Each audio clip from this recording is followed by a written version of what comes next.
منشی صاحب دوست تھے، یعنی کہ جو منشی صاحب تھے وہ ان کے دوست تھے، لہٰذا حاضری کا بھی کوئی مسئلہ نہیں تھا کیونکہ ان کی اٹینڈنس بھی لگ جاتی تھی۔ والد صاحب خوش تھے کہ مجھے قانون پڑھنے کا شوق ہو چلا ہے اور میں ایک بڑا وکیل بن جاؤں گا۔ 2 سال گزر گیا اور امتحان کا صداقت نامہ مل گیا۔ گھر میں رعب جمانے کے لیے میں امتحان کی تیاری کرنا چاہتا ہوں، الگ کمرے کا تقاضا کیا جو پورا ہوا، یعنی کہ انہوں نے میری یہ بات مانی اور مجھے کیا ہے والدہ صاحبہ کا کمرہ خالی کر دیا۔ کمرے کے دروازوں کے شیشوں پر میں نے کاغذ چپکا کے لیمپ روشن کر کے روزانہ شام 7 بجے سے صبح 9 بجے تک سوتا اور ظاہر کرتا کہ میں بہت زیادہ پڑھ رہا ہوں۔ اگر کوئی آواز دیتا تو کہہ دیتا کہ میری پڑھائی میں خلل مت ڈالا کریں۔ بعض اوقات گھر والے کہتے کہ اتنی محنت نہ کیا کرو، تو میں ان کو ایک لمبا چوڑا لیکچر زمانے کی ترقی کے دے دیتا۔ امتحان قریب آیا تو میں نے یہ کہنا شروع کر دیا کہ میری تیاری مکمل نہیں۔ والد صاحب نے کہا محنت کی ہے تو امتحان دے دو، کامیابی اور ناکامی اللہ کے ہاتھ میں ہے۔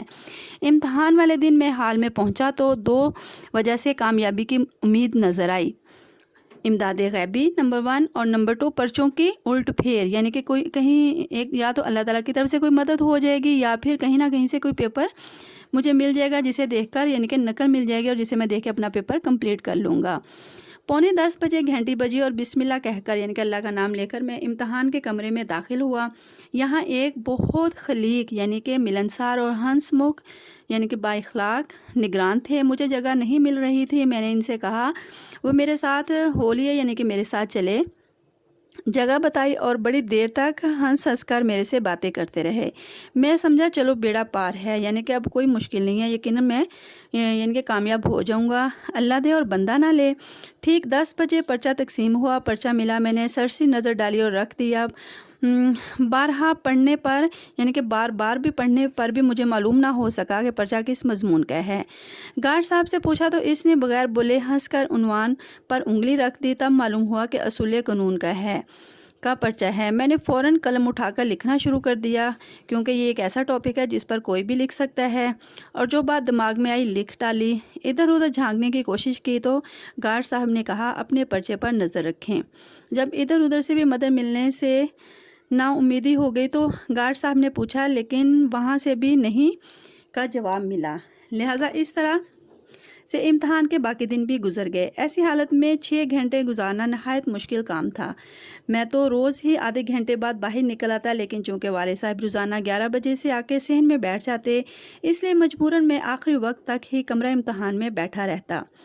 نیچے آ کے والد صاحب سے پرچے کی سختی کی شکایت کرتا تو وہ مجھے تسلی دیتے کہ میرا بیٹا ضرور کامیاب ہوگا۔ امتحان ختم ہوا، والد صاحب ایک صاحب کے پاس سفارش لے کر گئے اور عرض کیا کہ خادم زادہ اس سال امتحان میں شریک ہوا ہے، اگر آپ کوشش فرمائیں تو یہ خانہ زاد یعنی کہ خادم کا بیٹا ہمیشہ ممنوع احسان رہے گا، یعنی کہ آپ کا احسان مند رہے گا۔ وہ بہت ہنسے اور کہنے لگے بندہ خدا یعنی کہ اللہ کے بندے، اپنے لڑکے سے کہو کہ وہ خود کوشش کرے۔ اس نے والد صاحب کو شرمندہ کر دیا۔ کچھ عرصہ بعد نتیجہ آیا تو میں بری طرح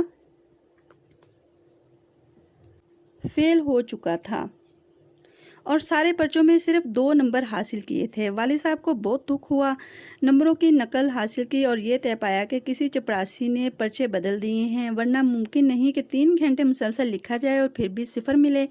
والد صاحب نے ممتحنین کو برا بھلا کہا، مجھے حوصلہ دیا اور آئندہ سال دوبارہ امتحان دینے کو کہا۔ یوں 1 سال مزید فرصت سے گزارنے کا موقع ہاتھ آ گیا۔ یہ تھا ہمارا سبق جو کہ اس چیز کی وضاحت کر رہا ہے کہ کسی بھی امتحان میں کامیابی حاصل کرنے کے لیے ذاتی محنت ہی کام آتی ہے۔ اگر محنت اور دل جمی سے امتحان کی تیاری نہ کی جائے تو طالب علم کامیابی کے لیے ناجائز ذرائع کا استعمال کرتا ہے، جس سے سوائے شرمندگی کے کچھ بھی حاصل نہیں ہوتا۔ اپنی دانش میں وہ دوسروں کو دھوکہ دیتا ہے، لیکن در حقیقت وہ خود فریبی کا شکار ہوتا ہے اور اپنے سوا کسی کو دھوکہ نہیں دے رہا ہوتا۔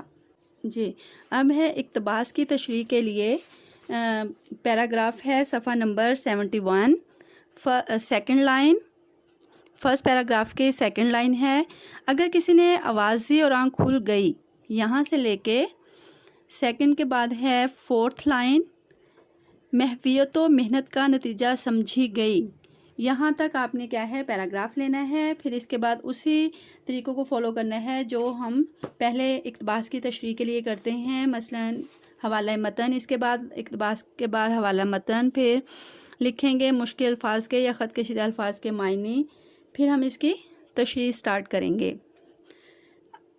تشریح میں آپ نے خود کرنے کی اس کی کوشش کرنی ہے، لیکن سیمپل کے طور پہ میں بول دیتی ہوں، آپ نے اس کو صرف سمجھنا ہے، کوشش کریں کہ آپ تشریح خود کریں۔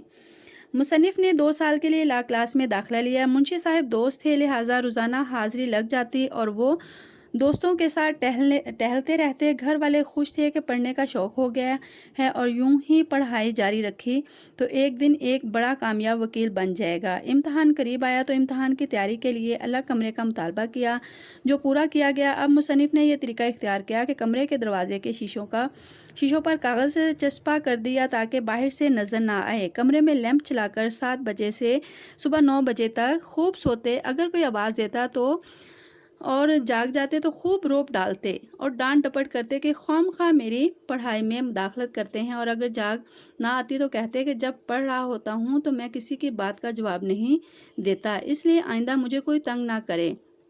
بسا اوقات ایسا ہوتا کہ لیمپ بھڑک جاتا اور چمنی سیاہ ہو جاتی، اسے بھی میری پڑھائی سے لگن سمجھا جاتا۔